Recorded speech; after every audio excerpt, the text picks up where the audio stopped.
Hello दोस्तों, मैं जयकांत सैनी स्वागत करता हूं आपके अपने चैनल भारत IQ में।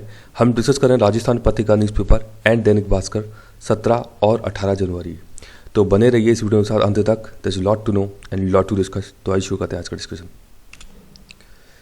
ये बात की जा रही है, ये 17 जनवरी की न्यूज़ है क्योंकि कल मैंने कवर नहीं किया था न्यूज़पेपर, संडे था कल और मैं कुछ बिजी हो गया था काम में। तो यहाँ पे एक न्यूज़ है, ये बात की जा रही है ब्लैक व्हीट यानी कि काला गेहूँ। तो काला गेहूं को उगा रहे हैं यहाँ पे किसान, ये बात की जा रही है बस्तर की। बस्तर आपको पता होना चाहिए छत्तीसगढ़ राज्य के अंदर है। बस्तर एरिया है, बहुत ही पॉपुलर एरिया है बस्तर, आए दिन चर्चा में रहता है बस्तर। तो यहाँ पे काले गेहूं की खेती की जा रही है। काला गेहूं आपको बता दूं मैं कि हम जो नॉर्मल गेहूं इस्तेमाल करते हैं उससे काफ़ी महंगा होता है। ये आप देखिए, सामान्य जो गेहूँ है इसके दाम है 1800 से लेकर 1900 रुपये प्रति क्विंटल के, और काले गेहूं के दाम आप देखिए 3500 से लेकर 4000 रुपये प्रति क्विंटल के इसके दाम है। तो बेहद ही खास है, बेहद ही इंपॉर्टेंट है काला गेहूं, तो इसके बारे में भी आपको आइडिया होना चाहिए। तो यहाँ पे विशेषज्ञों के मुताबिक काले गेहूं का आटा काले सफ़ेद रंग का होता है, ये ऐसा बताया गया है। तो ये आप देख सकते हैं इसकी पिक्चर। तो ये यहाँ पे न्यूज़ कवर की गई है, इसके बारे में आपको आइडिया होना चाहिए कि काला गेहूँ भी मार्केट के अंदर इस प्रकार से डेवलप किया गया है। ये बात की जा रही है इंडोनेशिया देश की।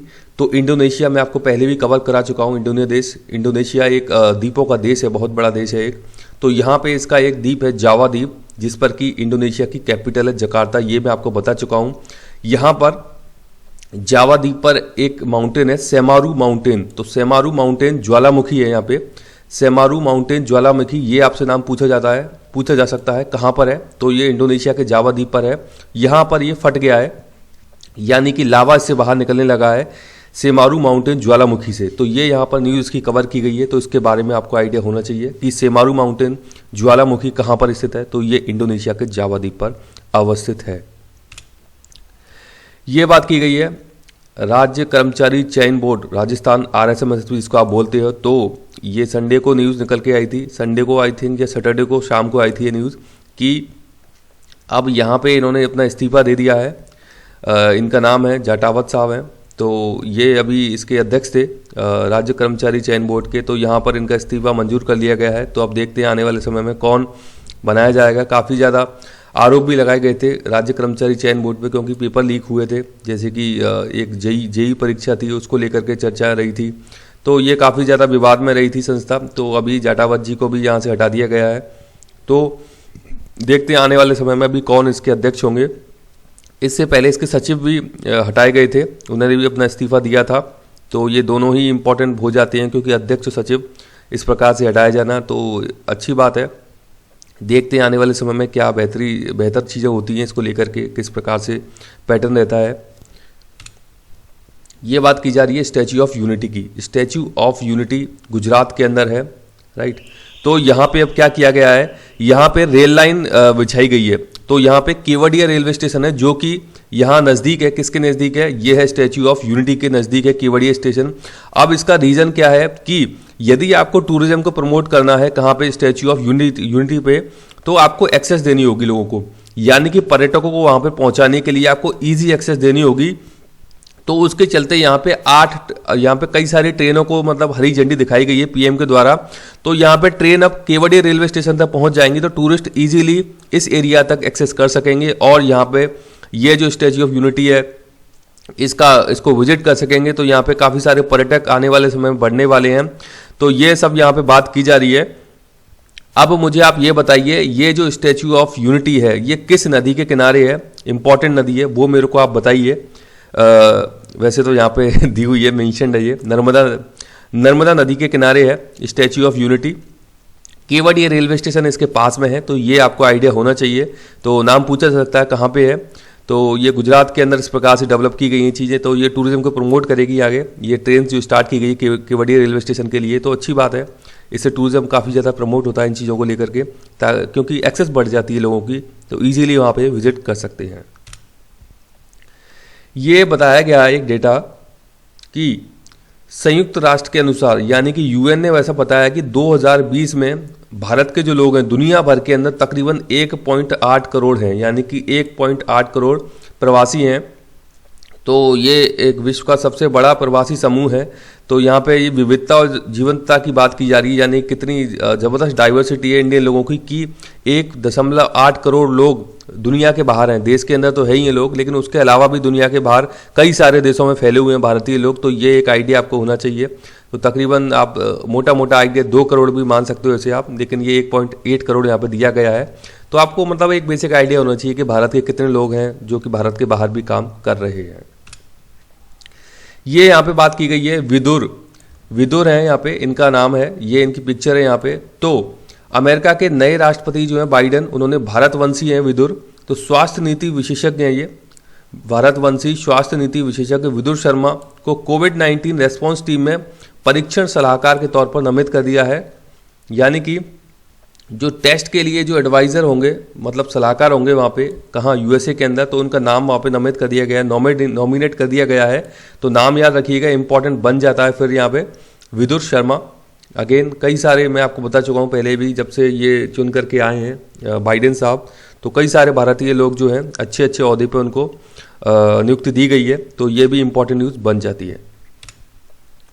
ये बात की जा रही है Chatterjee, personality of the year का खिताब इनको दिया गया है चटर्जी साहब को। तो दिग्गज अभिनेता हैं ये, विश्वजीत चटर्जी इनका नाम याद रखिएगा। तो विश्वजीत चटर्जी साहब को दिया गया है पर्सनैलिटी ऑफ द ईयर का खिताब।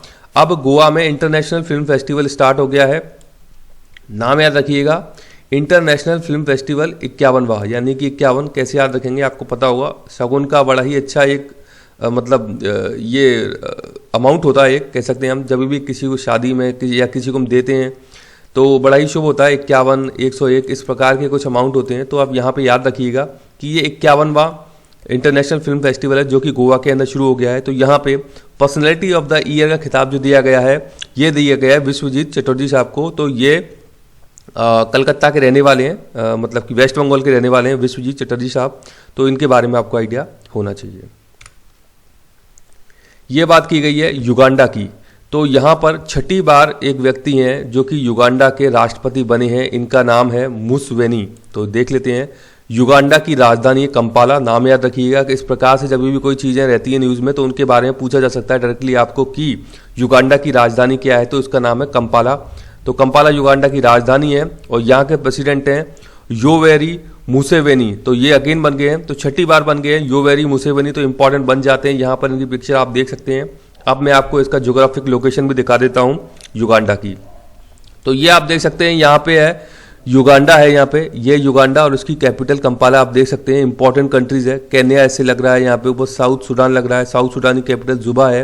ये भी आपसे कई बार पूछी गई है क्योंकि नया कंट्री बनाया 2011-12 में। ये लेक विक्टोरिया बहुत ही इंपॉर्टेंट लेक है, ये अफ्रीका महाद्वीप की बात की जा रही है सारी की सारी। तो वहाँ पर ये उगांडा या युगांडा भी इसे हम बोलते हैं।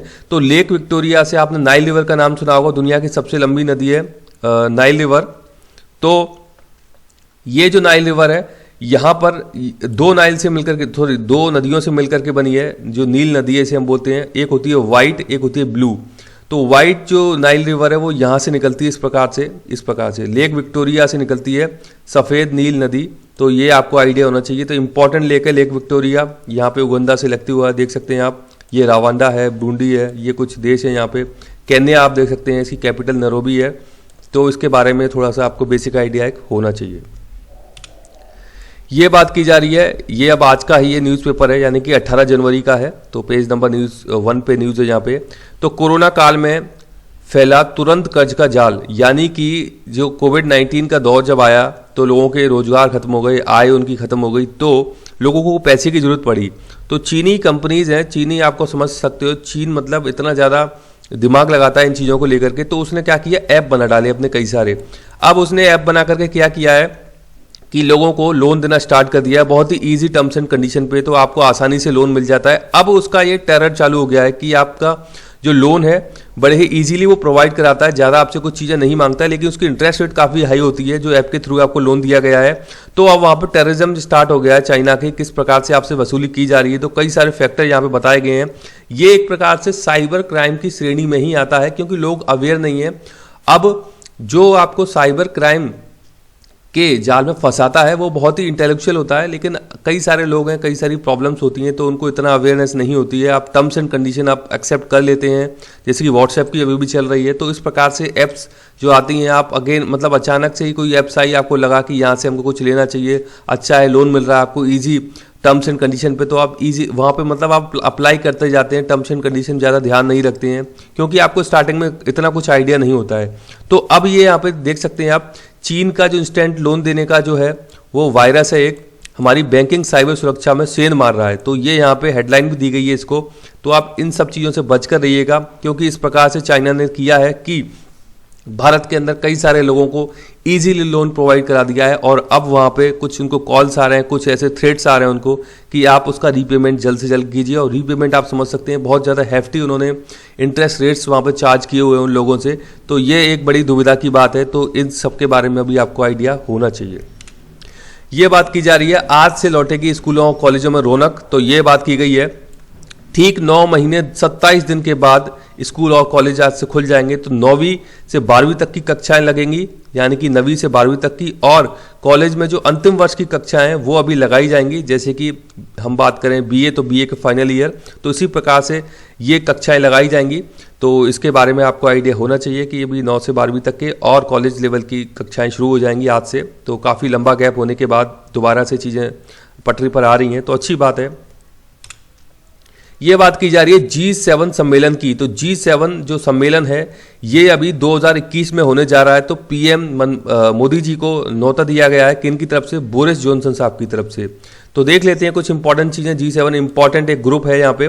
तो 46 यानी कि 46वीं G7 समिट 2020 में होने वाली थी, समझ सकते हैं आप। इंपॉर्टेंट इसीलिए ये कि 40वीं G7 समिट 2020 में यूएसए के अंदर होने वाली थी, लेकिन कोविड-19 के कारण ये रद्द कर दी गई। तो इसलिए इंपॉर्टेंट बन जाती है कि 40वीं G7 समिट आपसे पूछी जा सकती है कहाँ होने वाली थी, तो ये यूएसए में होने वाली थी। अगर यूएसए में होती है तो उसकी अध्यक्षता भी यूएसए ही करता है। ये बेसिक सी आइडिया है, आपको कुछ रटना नहीं है इसमें।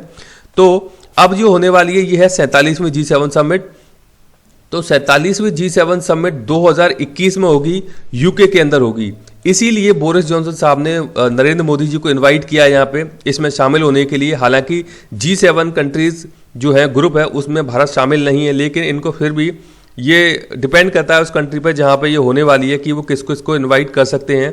तो ये यहाँ पे कुछ घटनाक्रम है। तो 47वीं और 46वीं G7 समिट आपको पता होना चाहिए, इंपॉर्टेंट समिट होती है इनकी। ये G7 देश या G7 हम ग्रुप जिसको बोलते हैं, ग्रुप 7 इसका नाम है। तो इसका गठन जो है 1975 में हुआ था और इसमें 7 देश शामिल हैं। 7 आप नाम से समझ सकते हैं, देख सकते हैं यहाँ पे। तो ये है यूएसए, कनाडा यानी कि नॉर्थ अमेरिका के 2 देश, फिर है आपके यूके, फ्रांस, इटली, जर्मनी यानी कि यूरोप के 4 देश, और एशिया से यहाँ पे इन्होंने एक देश लिया है, वो है जापान। पहले इसमें रशिया भी हुआ करता था, लेकिन कुछ इश्यूज के चलते उसको बाहर कर दिया गया, क्रीमिया इशू के चलते बाहर कर दिया गया। पहले G8 हुआ करता था, लेकिन अभी G7 हो गया ये। तो आप इसके बारे में आइडिया जरूर रखिएगा, इंपॉर्टेंट हो जाते हैं ये कंट्री, आपको सातों पता होना चाहिए। इंपॉर्टेंट है, ज़्यादा हैवी नहीं है, तो कई बार आपसे पूछा जा सकता है इनके बारे में, तो ये एक बेसिक आइडिया होना चाहिए। ये बात की जा रही है, संगीतकार हैं उस्ताद गुलाम मुस्तफ़ा खान। तो उस्ताद गुलाम मुस्तफ़ा खान साहब का यहाँ पे निधन हो गया है। बहुत ही फेमस पर्सनैलिटी हैं, इनको कई सारे अवार्ड से नवाजा जा चुका है भारत के। यहाँ आप देख सकते हैं पद्म श्री, पद्म भूषण और पद्म विभूषण, यानी कि पद्म के जितने भी अवार्ड्स हैं सारे के सारे इनको मिल चुके हैं। अच्छा, आप मेरे को बताइए ये तीनों जो पद्म अवार्ड्स हैं इनमें सबसे सर्वश्रेष्ठ अवार्ड कौन सा होता है? कमेंट बॉक्स में कमेंट करके बताइए। अब इनका जो संबंध है ये थोड़ा आप आइडिया रखिएगा कि रामपुर सहसवान घराने से है इनका जो संबंध है। घराने होते हैं आपको पता होगा संगीत में, तो किस घराने से संबंध है इनका? रामपुर सहसवान घराना। संगीतकार उस्ताद गुलाम मुस्तफ़ा खान साहब का संबंध है इस घराने से। पेज नंबर 3 पे बात की जा रही है, एक इंपॉर्टेंट युद्ध अभ्यास है स्काई रॉस। नाम याद रखिएगा, बहुत ही इंपॉर्टेंट बन जाता है क्योंकि राजस्थान से इसका संबंध है स्काई रॉस का। भारत और फ्रांस के बीच युद्ध अभ्यास की तैयारी हो रही है, यानी कि वायुसेना के बीच होगा ये। आप देख सकते हैं वायुसेना, क्योंकि यहाँ पे देख सकते हैं ये विमान है, ये राफेल है। तो ये होने जा रहा है भारत और फ्रांस के बीच में। खास बात क्या होगी इसमें कि ये एक तो जोधपुर में होने जा रहा है। इंपॉर्टेंट चीज़ ये हो जाती है आपको जानना, इसका नाम आपको पता होना चाहिए, स्काई रॉस। और तीसरी बात ये है कि इसमें पहली बार कौन से विमान शामिल किए जाएंगे जो फ्रांस से खरीदे गए हैं। फ्रांस से कौन से विमान खरीदे गए हैं? राफेल विमान। तो राफाल जो है, राफेल जो भी हम बोलते हैं, ये हमने फ्रांस से खरीदे हैं। बहुत बड़ी डील थी भारत की एक राफेल को लेकर के फ्रांस के साथ।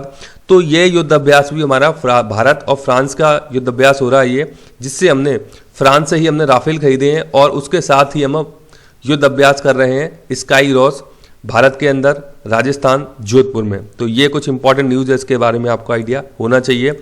ये आप देख सकते हैं 19 से 25 जनवरी तक यहाँ पे युद्ध अभ्यास चलेगा स्काई रॉस। ये यहाँ पे एक बात की गई है कि बूंदी नगर निकाय चुनाव में इस बार पहली बार इलेक्ट्रॉनिक वोटिंग मशीन नए रंग में होगी। वो नया रंग क्या है? तो यह है गुलाबी रंग। तो ये इस प्रकार के प्रश्न भी पूछे जा सकते हैं कि वोटिंग मशीन गुलाबी रंग की कहाँ पर इस्तेमाल की गई? तो बूंदी नगर निकाय चुनाव में गुलाबी रंग की वोटिंग मशीन का इस्तेमाल किया गया है। तो इसके बारे में आपको आइडिया होना चाहिए। अच्छा, आप मेरे को बताइए, राज्य निर्वाचन आयोग वर्तमान में कौन है यहाँ पर राजस्थान के अंदर? उनका नाम बताइए। और राज्य निर्वाचन आयोग कौन कौन से चुनाव करवाता है, ये भी आप मुझे कमेंट बॉक्स में कमेंट करके बताइए। ये बात की गई है बहुत ही इंपॉर्टेंट, इकोनॉमी से संबंधित यहाँ पे न्यूज, एक एडिटोरियल है पूरा का पूरा। तो ये देखिए आप, जिज्ञासा है, देश दुनिया में क्यों बढ़ रहे हैं के आकृति में आर्थिक बहाली के आसार। के आकृति मतलब कि ये जो इकोनॉमी होती है किस प्रकार से रिकवरी करती है, किस प्रकार से उसमें मतलब डाउनफॉल चलता है। तो ये सारे के सारे कुछ यहाँ पे संकेत बनाए गए हैं, कुछ आकृतियां बनती हैं यहाँ पे। तो ये कुछ आकृतियों के बारे में चर्चाएं की गई हैं, तो हम देख लेते हैं। तो यहाँ पे सबसे पहले आप देखिए कि ये जो वर्तमान में चर्चा चल रही है, ये चल रही है के आकृति की। यहाँ पे देखिए आप, के आकृति कोविड-19 के कारण। अब ये जो एक है इसमें एरो, ये जा रहा है ऊपर, एक जा रहा है नीचे, रेड कलर में दिखा रखा है जो। तो ये जो ऊपर बता रहे हैं, ये तो लोग वो हैं जिनके ऊपर की कुछ ज़्यादा असर नहीं पड़ा है, जो अच्छे वर्ग के लोग हैं, मतलब कि अच्छा खासा पैसा है इनके पास, अच्छी इनकी कोविड-19 के दौरान भी इनका सब कुछ ठीक ठाक रहा है, कुछ ज़्यादा लॉस नहीं रहा है। ये बहुत ही कम लोग होते हैं ऐसे, लेकिन इनका योगदान बहुत ज़्यादा होता है जीडीपी के अंदर, इकोनॉमी के अंदर, मार्केट के अंदर। ये वो लोग हैं जो कि आज भी आय के लिए, रोजगार के साधनों के लिए लड़ रहे हैं भारत के अंदर, स्पेशली भारत की बात की जा रही है। तो ये उनका ग्राफ नीचे की ओर जा रहा है। तो यहाँ पे बात ये की गई है कि के आकृति एक प्रकार से आर्थिक असमानता की खाई को बढ़ा रही है।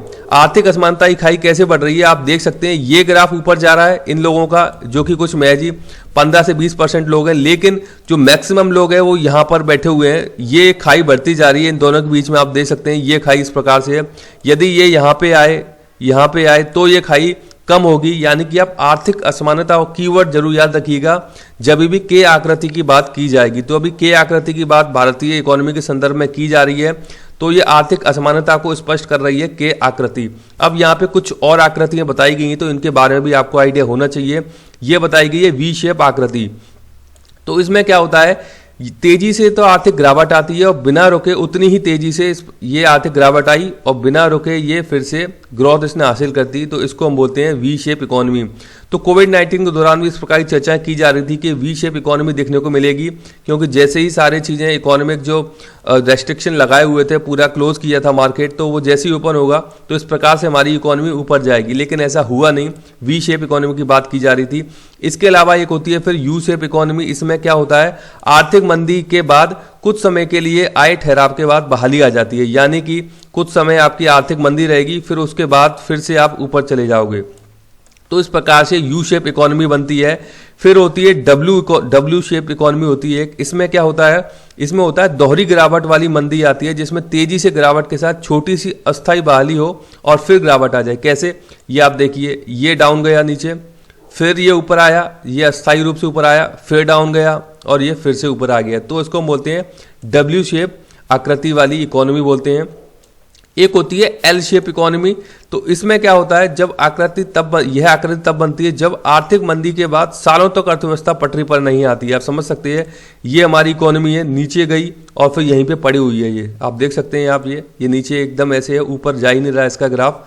तो यहाँ पर इसको बोलते हैं एल शेप इकोनॉमी, जो कि सबसे खराब मतलब एक समय होता है। एल शेप इकोनॉमी वाला समय जो होता है सबसे खराब समय होता है। तो इन आकृतियों के बारे में, इन शेप के बारे में आपको आइडिया होना चाहिए। हाल ही में के आकृति काफ़ी ज़्यादा चर्चा में है, तो इसके लिए कीवर्ड जरूर याद रखिएगा। आर्थिक असमानता को बढ़ा रहा है ये गैप यहाँ पे, तो इसको आर्थिक असमानता को कम करना बेहद ही जरूरी है भारत जैसे देश में, क्योंकि बहुत ही गरीब एक प्रकार से बताया जाता है। आज भी 30 से 32% लोग भारत के अंदर गरीब बताए जाते हैं। तो इसको ये जो खाई है इसको कम करना बेहद ही जरूरी है भारत के अंदर, ताकि लोगों को चीज़ें मुहैया हो सकें आसानी से। ये बात की जा रही है स्पोर्ट्स संबंधी न्यूज़ है। यहाँ पे ये एक विश्व रिकॉर्ड कायम किया है एक व्यक्ति है, बुर्किना फासो देश है एक, मैं दिखाऊंगा आपको कहाँ पे, आपने शायद नाम भी नहीं सुना होगा इस देश का। अफ्रीकन कॉन्टिनेंट का एक देश है बुर्किना फासो। तो यहाँ पे एक एथलीट है, इनका नाम है ह्यूज जांगो। ह्यूज जांगो एक एथलीट है, इन्होंने विश्व रिकॉर्ड बनाया है इंडोर ट्रिपल जंप कॉम्पिटिशन में। इंडोर यानी कि अंदर का जो होता है, यानी कि ओपन नहीं होता है, ये इंडोर होता है। इसमें ट्रिपल जंप होती है। ये कंपटीशन है जिसके अंदर की विश्व रिकॉर्ड बनाया है ह्यूज जांगो ने। नाम जरूर याद रखिएगा, इंपॉर्टेंट बन जाता है। इसकी राजधानी आप देख सकते हैं यहाँ पे उगागाडोगा। तो यहाँ पे राजधानी है ये बुर्किना फासो की, और ये विश्व रिकॉर्ड फ्रांस में बनाया गया, मतलब फ्रांस में ये जो कंपटीशन है आयोजित किया गया था, वहाँ पर ये विश्व रिकॉर्ड बनाया गया है। किसके द्वारा? ह्यूज जांगो के द्वारा। किस देश के हैं? बुर्किना फासो देश के हैं ये। तो ये आप देख सकते हैं यहाँ पे पिक्चर है इनकी, इंपॉर्टेंट हो जाता है।